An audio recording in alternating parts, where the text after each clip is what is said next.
ከፀሐዩ ንጉሥ ወደ አምፖሉ መሪ መጋቢ ሐዲስ እሸቱ ከማደንቃቸው ጥቂት የሃይማኖት ሰባኪያን አንዱ ናቸው። የጣፈጠ አንደበትና ብሩህ አእምሮ ታድለዋል። የተናገሩትና የሰበኩት አያመልጠኝም። ባሳለፍነው ቅዳሜ የፀሐይንና የመሪን ባሕርይ አነጻጽረው ያቀረቡት አስተያየት ጋር መስማማት ከበደኝ። ምክንያቴን ከመናገሬ በፊት መጋቢ ከተናገሩት ይህችን ልቆንጥር። በሃይማኖት አስተምህሮ መሪዎች በፀሐይ ይመሰላሉ። ፀሐዩ ንጉሥ ይባሉ ነበር። ነገሥታቱ መሪዎች የፀሐይነት ሚና ሊኖራቸው ይገባል። በዓለም ላይ ፀሐይ ትልቁ የብርሃን ምንጭ ነው። ከዚያ ቀጥሎ ነው አምፖል፣ ጧፍ፣ ሻማ፣ ኩራዝ የሚመጣው። እነዚህን ደግሞ ሰው እየለኮሰ ራሱ ያጠፋቸዋል። ፀሐይ ግን በሰው ትእዛዝ የምትወጣ የምትገባ አይደለችም። ስለዚህ መሪዎች እንደ አምፖል በቆጣሪ ሳይሆን እንደ ፀሐይ በፈጣሪ የሚታዘዙ መሆን አለባቸው። ንጽጽሩ በፍጹም ቅንነት የተሰነዘረ መሆኑን ባውቅም የመሪና የተመሪን ግንኙነትና ባህሪ የሚያሳይ ሆኖ አልታየኝም። ሲጀመር መሪዎች እንደ ፀሐይ ትልቁ የብርሃን ምንጭ ናቸውን?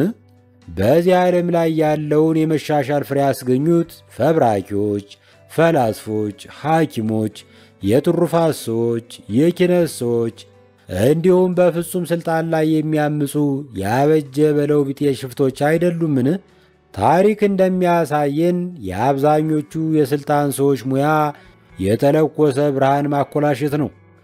በየዘመኑ አንዳንድ አሪፍ መሪዎች መነሳታቸውን አልክድም፣ ግን ከፀሐይ ጋር መነጻጸራቸው ኩሸት አይሆንም? መጋቢ ሐዲስ እንዳስታወሱት ፀሐዩ የሚል ቅጽል ስም የተሸከሙ ነገሥታት ወይም ንግሥታት ሞልተዋል። ግን ይህንን የተጋነነ ቅጽል የሚያገኙት ከሰፊው ሕዝብ ሳይሆን ከጥቂት ጥቅም ተቋዳሾች ነበር። እቴጌ ምንትዋብ ሥልጣን ስትይዝ አሁን ወጣሽ ጀንበር ተሸሽጋ ነበር ተብሎ እንደተዘፈነላት የዜና መዋዕል ጸሐፊዋ መዝግቦታል። በዘመኑ ከሥልጣኗ በረከት የቀመሱ ሰዎች የዘፈኑት መሆኑ አያጠያይቅም።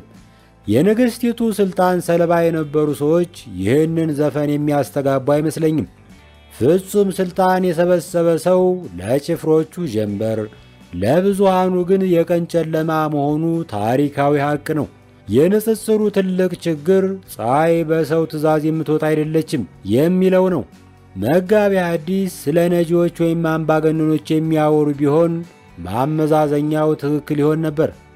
አምባገነኖች የሰውን ትእዛዝ ሳይሆን የገዛ ፈቃዳቸውን ነው የሚከተሉት።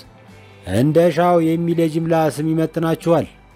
የግል ፈቃዳቸውን የእግዚአብሔር ፈቃድ ብለው ይጠሩታል። መሪዎች ግን በሕዝብ ትእዛዝ የሚንቀሳቀሱ መሆን አለባቸው።